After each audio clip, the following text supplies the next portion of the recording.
Hello and welcome to Not Your Average Cook with Dustin Meyer. Hi. So today we're making my kid famous ribs. And first step is we're going to trim some fat off. The top is full of fat. These are just some regular spare ribs. I don't have baby backs today. Baby backs are my favorite. They're a little smaller and these ones have a little more fat, but there's also more meat. So that's what we're making today. So step one is to trim the fat off. There's not too much on the top here, but I like to leave a little bit on there because it makes the meat all nice and juicy, and that's where a lot of the flavor comes from. So, but I just take off some of the excess on there because I know my wife doesn't like excess fat, so that's why I'm on a diet. Also, on the back here, as you all know, there is this skin on here. And this one is being very difficult today, but you need to make sure to pull this off. If you don't pull this off, your ribs will be miserable.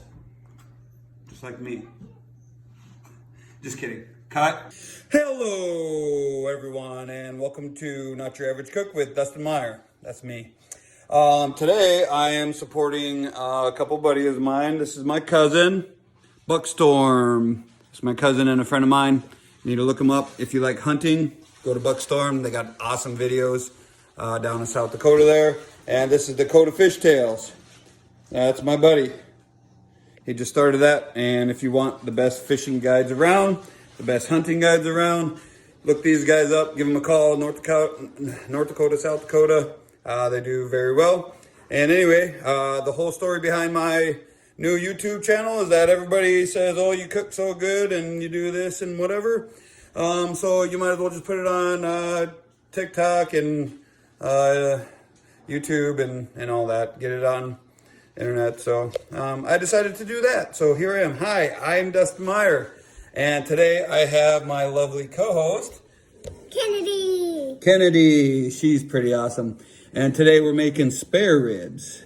How are my kid famous ribs? Good. Are they the best ever? Are you just saying that, or are you actually saying that because those are the only? Really good. They're really good? Okay. So stay tuned. This is my first video, so there will be a lot more coming. But for right now, this is my first one. So enjoy. Click subscribe. Click like. Click share. Tell everybody about this. I don't know anything about cooking, but I can cook really good. So I'm not gonna teach you how to cook. I'm not gonna teach you what all the, all the slang terms are. I'm not gonna teach you what, the culinary arts professionals are gonna tell you. I'm gonna make you laugh, and I'm gonna make some good food, and I'm gonna tell you how I do it. And if you wanna do it, you sure can. So far I have most of the skin off, but I am struggling on this one for some reason. I'm not sure why. This one is a tough one. So I got my trusty old black gloves, and I'm going to put those on and maybe get a little more grip to start pulling this off. But I am still trimming, so stand by. Kennedy, my special co-host, recording this. And another thing that I'm going to do on every episode of what I have going on here with cooking, we also like to spread a good message for the world. So today, what is the topic today, Kennedy? You matter. You matter, that's right. I just want each and every one of you to know that you do matter. Hopefully you're gonna wake up tomorrow, you're gonna choose to wake up tomorrow, and I want you to realize that you do matter. It doesn't matter who you are, how much money you have, where you live, what you got, you can make a change in this world. And there is somebody, at least one person out there, who absolutely thinks the world of you. What's that, Kennedy? I was gonna say that at least one person knows that you matter. That's right. So while I'm doing this, you guys think about what me and my daughter just said. You matter. I promise you that you matter. So if you decide that you want to kind of fight out your battles and meet those inner demons, then I'm proud of you for doing that, and you do matter. Cut. So another thing that you're gonna realize about my Not Your Average Cook show is that I'm not your average cook. So in the comments, I want you, if you're seeing something that I'm doing wrong or something that I could do better, let me know, because I'm not a professional. I just cook really good food. I really do. It's delicious. And if you guys have any tips on what I could do better or what you suggest, then by all means, let me know, because I would like to have easier and better food also.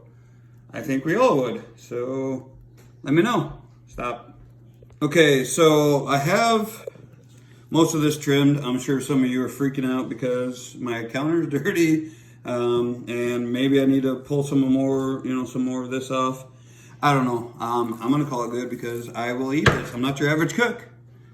Oh, he said it. Anyway, so the next thing that I'm gonna do is I'm gonna sprinkle this with salt, and I like to use the Himalayan salt for this. It's that pink stuff. Grind all over, and then I kind of just push it in, rub it in a little bit on both sides, and then on the sides as well, top, bottom, every side.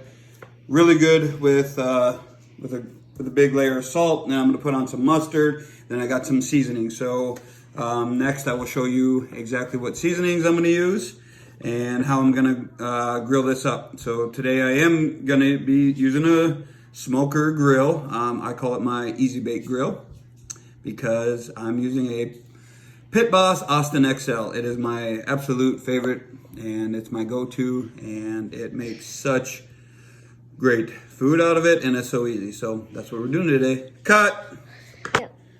Okay, so the seasonings that we're gonna be using today, I'm actually gonna try some sea salt today instead of the Himalayan.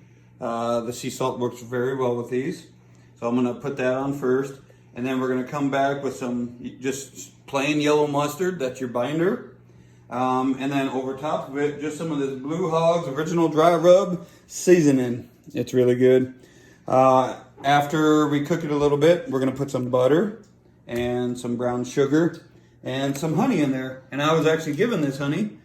Somebody has some bees put on their land, and so this is nice fresh honey, made not that long ago, here in North Dakota actually, so I'm pretty excited. And really, that's about it. Later on, I'm going to put some barbecue sauce on as well, but we'll get to that when we come. Okay, so right now I'm having my lovely wife Alicia help me with this.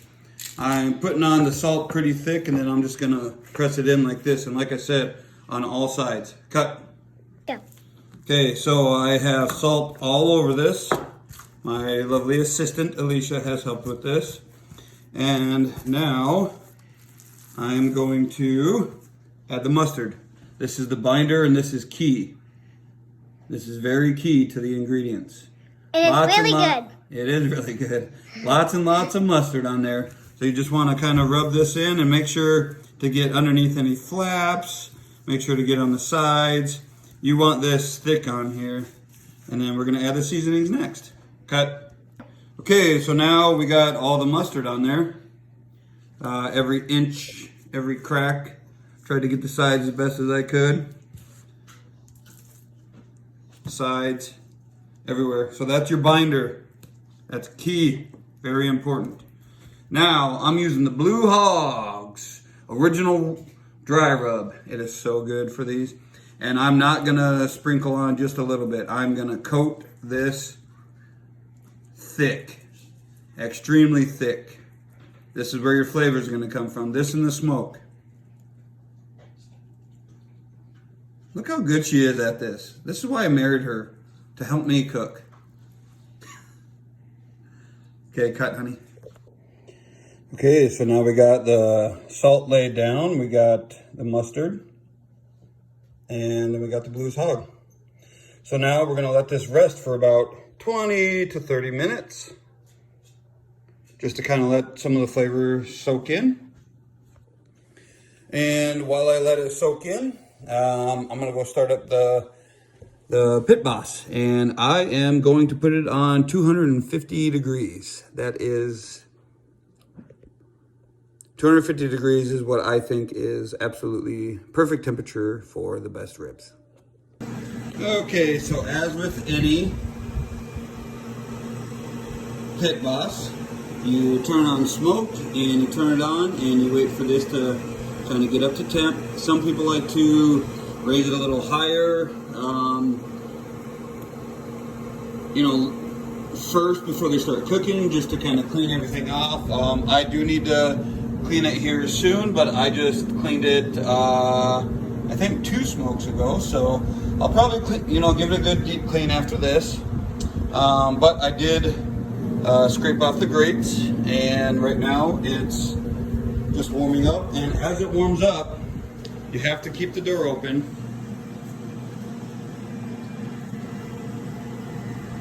Because I guess you can get it to explode. So we're gonna wait for that smoke to kind of build in there, and once the smoke dissipates, then we're pretty much good to go. And all the meanwhile, my ribs are resting, and I've got my probes ready. And yes, I'm in my garage. But this is how I do it. I even got my motorcycle right there. I hook this up, and I get a couple extension cords, and I blow it out the window and leave the door cracked, and I got a fan blowing on it the whole time. Some people might think this is weird, but I don't care. I'm not your average cook. And there's that smoke that we're talking about. I know that smoking, you would think that there's a lot of smoke, but actually the best smoke is when there's no smoke.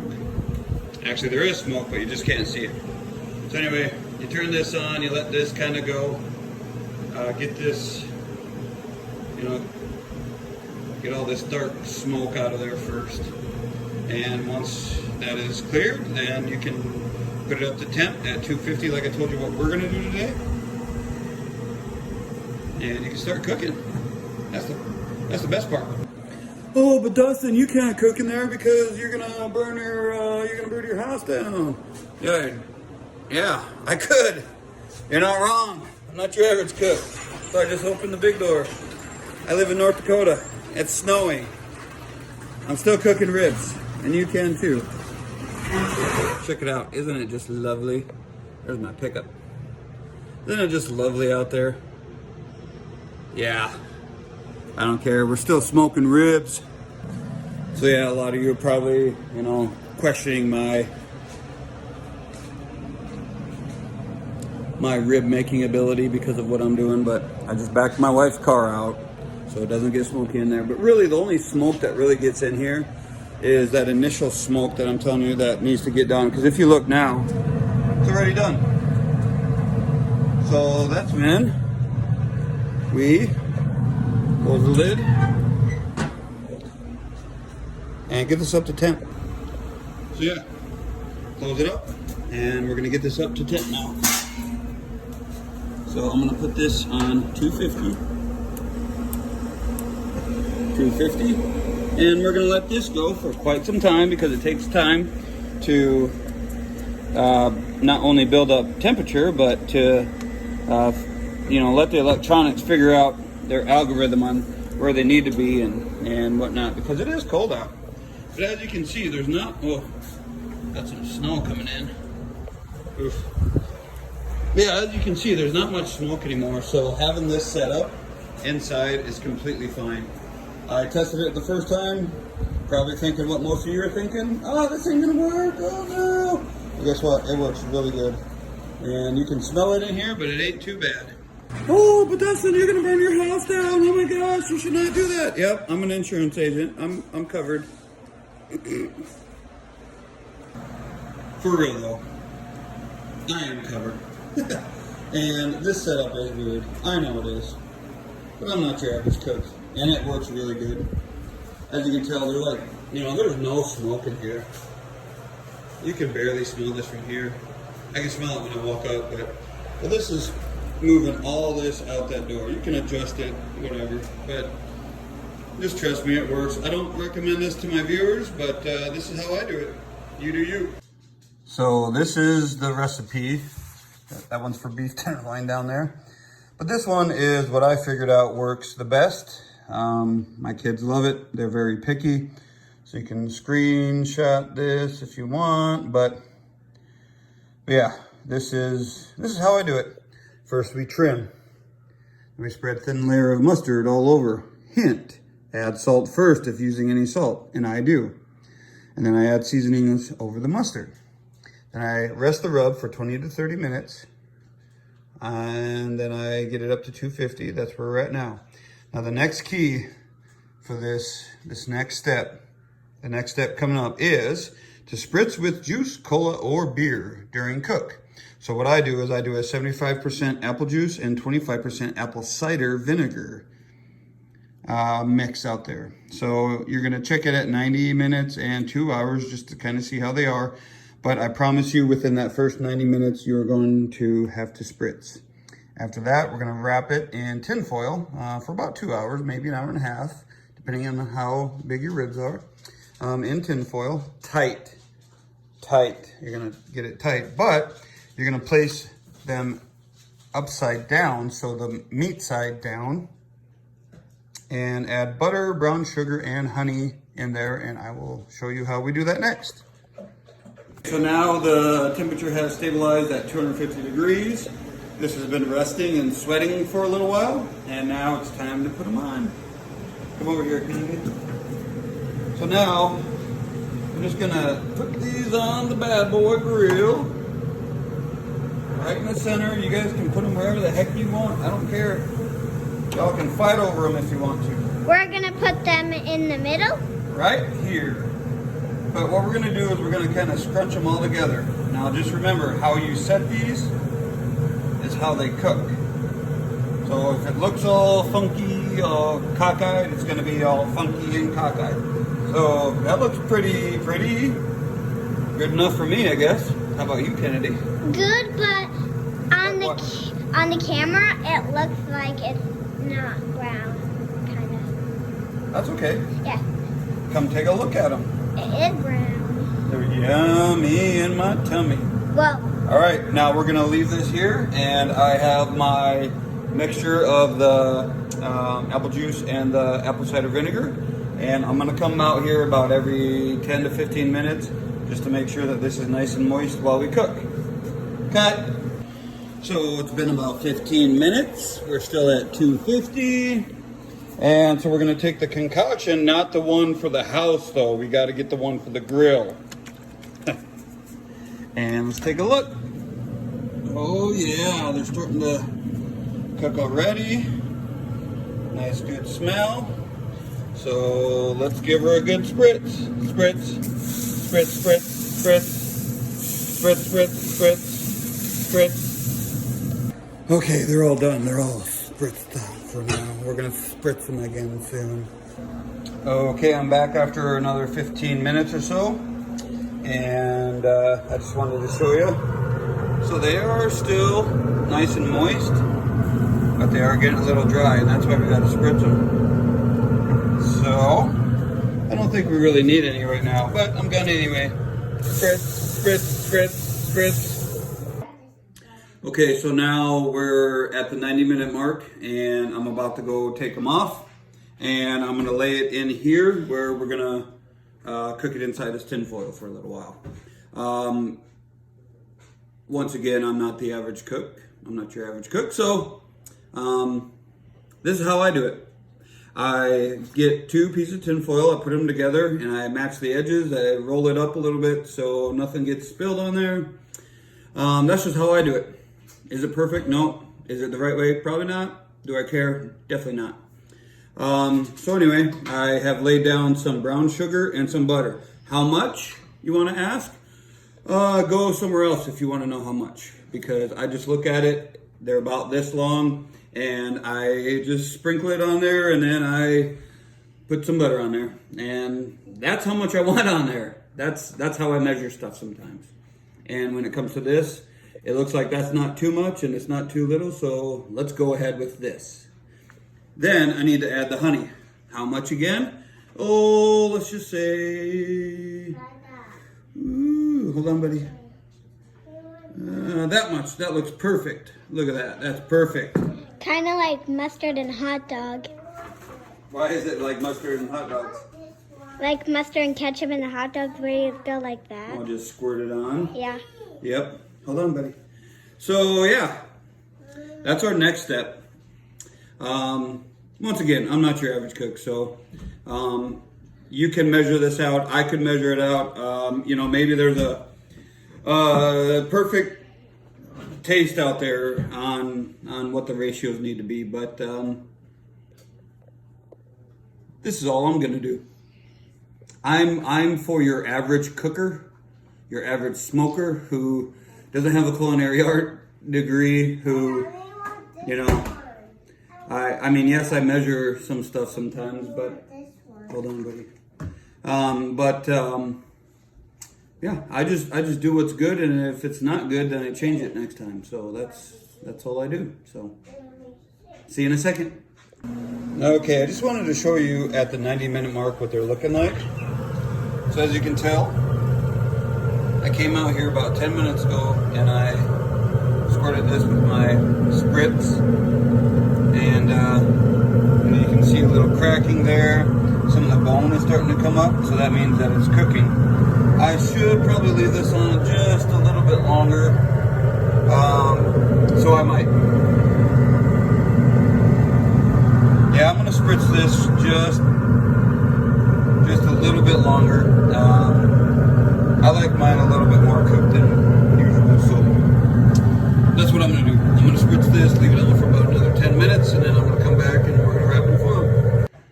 Okay, so we checked it at 90 minutes, and I did about another 15 minutes. I sprayed them at the 90-minute mark and came back 15 minutes later, and this is what it looks like. I normally don't check the temperature, but I'm sure some of you are curious, so 140. It's about 140. We need it at about 200. So I'm gonna put these top side or meat side, thickest part, down onto our concoction that we made earlier. Okay, so now I have it meat side down, and this is exactly how you want it when you place it in your grill too. So I'm gonna wrap this tightly, and then I'm gonna leave it exactly like this, meat side down. All that is gonna turn into this nice liquid, and it's gonna make this all nice and steamy on the inside. It's gonna finish cooking in here. Once we're done with that, we're gonna come back and start adding a little barbecue sauce and get it to the temperature and the texture that we so desire. So this is gonna go back onto the Pitboss Austin XL for anywhere from an hour and a half to 2 hours. Since we're in this stage, I'm just gonna do it for 2 hours and come back in 2 hours. See you in 2 hours. Go. Okay, and now we have just cooked these for 2 hours, and so we're gonna take a look at them. Ooh, let's see. Yep, and it looks like I need to clear out. Oh yeah. Okay, I need to get me some meat gloves. I have them in my Amazon cart, but anyway. All right, so this is what they look like right now. Look at this. Look at this yummy stuff. It smells weird, but it will taste good. Oh, it'll taste so good. Better than the last one, maybe? Look at them ribs. They're literally falling off the bone. So what we need to do right now is put these back in here, and we need to firm them up. We're gonna firm them up a little bit for about a half hour, and then I'm gonna come out and I'm gonna start putting some Mustard? some barbecue sauce on there. Yeah. Okay, so like I said, I'm not your average cook. This is a good and a bad thing. They literally fell apart as I was trying to put them back in here. So we have a little slight problem, just a little one. But anyway, that's why we're firming them back up, because they're literally fall off the bone. They're so tender, so good. So anyway, I'm gonna cook this for about 15 minutes. Yeah, we could do 15. So we'll do 15 minutes, and then I'll come back and I'll start adding the barbecue sauce. So I'll see you in 15 minutes. Yeah. Goodbye.